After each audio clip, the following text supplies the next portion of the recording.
What is up, guys? This is Chris from New Age Wall Street, and today I'm going to go ahead and be showing you guys my number one rule whenever I'm going ahead and shorting small caps, and it's saved my ass many times. So let's get to it.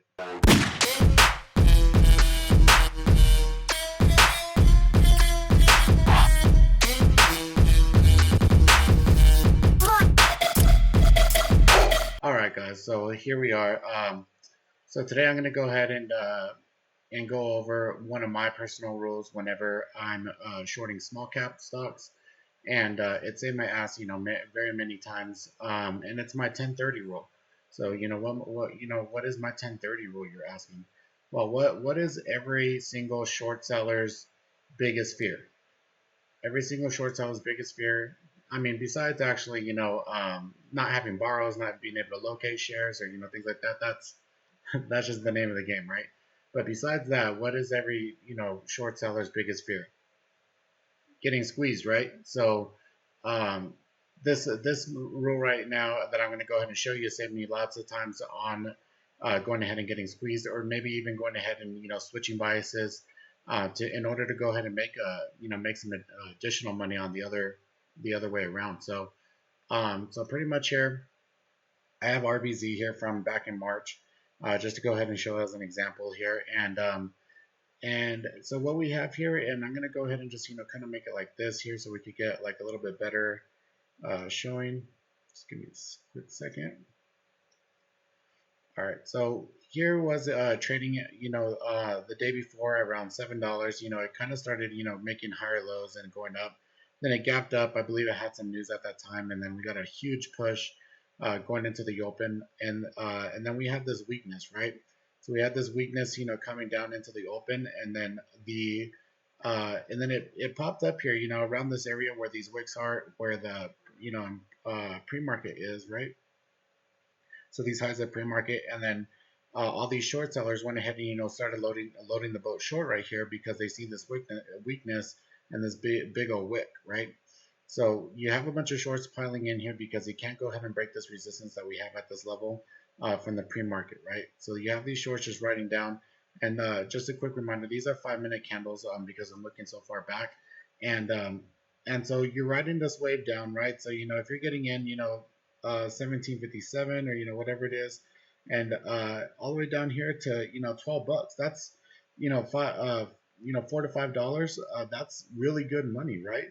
But obviously you're going to go ahead and you want it to go ahead and fade down as much as possible. You want it to go ahead and go all the way back down, back to $7. $12 isn't enough, right? So at 10:30, whichever way that the ticker is actually going ahead and moving to. So if it's going down at 10:30, the trend will go ahead and reverse and start pulling up. If the stock is actually rolling up from the open to 10:30, you'll either have a pullback and going reversal to go ahead and go back down, or you'll just have a pullback for continuation to go ahead and go up at about that time. So what happens is that there's no more people to go ahead and pile in at that point to go ahead and keep the trend moving in that direction. So that's why I want to go ahead and show RBZ here as an example here. So this is the same thing. So everyone's in here short. There's no one else in here to go ahead and sell here. And so what winds up happening is they start going ahead and getting squeezed. So here you see at 8:30, right? So you see where the volume starts to go ahead and get low. It kind of comes down to make them think that it's going to go ahead and come a little bit lower, but then you start getting these higher highs. So what saves you, right? So if you at 10:30 you want to go ahead and start looking at, which it shows at 8:30 here on my chart, you want to go ahead and start looking for an opportunity to get out. So if it's holding a level, right? So if you see a level like this here, and it's wanting to go ahead and draw Fibonacci's. So if you see a level start holding around like this, instead of you seeing a trend going, continuing down, then you want to look for an opportunity to go ahead and get out. So then, so if you do get out, and you start seeing these higher lows, then you want to go ahead and maybe think about getting into the long side and buying some shares instead of short selling. So then, right, you could go ahead and see here, 8:30 my time, 10:30 market time. This is where it kind of stalled out here, right here in between 8:30 and 8:45, and it started going back up.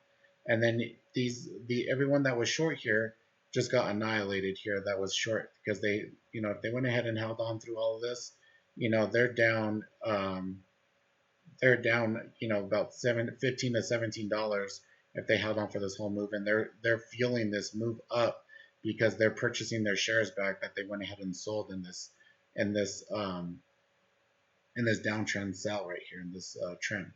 So that's pretty much it there, guys. Quick, easy, rule to go ahead and follow. That'll go ahead and save your ass every single time. At about 10:30, you just want to go ahead and be cognizant of where the ticker is actually moving. Is it going ahead and still trending down? Is it going ahead and holding a level? And if it's holding a level, more than likely you're going to go ahead and get squeezed, and it's going to go ahead and move pretty quickly to the upside. So you want to go ahead and look for an opportunity to go ahead and get out. All right. So other than that, guys, appreciate you guys watching the video. Make sure you click the thumbs up button, you like and subscribe for more content. Make sure you in the comments you let me know what kind of videos you want to go ahead and see, so I could go ahead and keep making videos for you guys. All right. And if you guys have to go ahead and choose a bias, make sure you're always money bias. Right.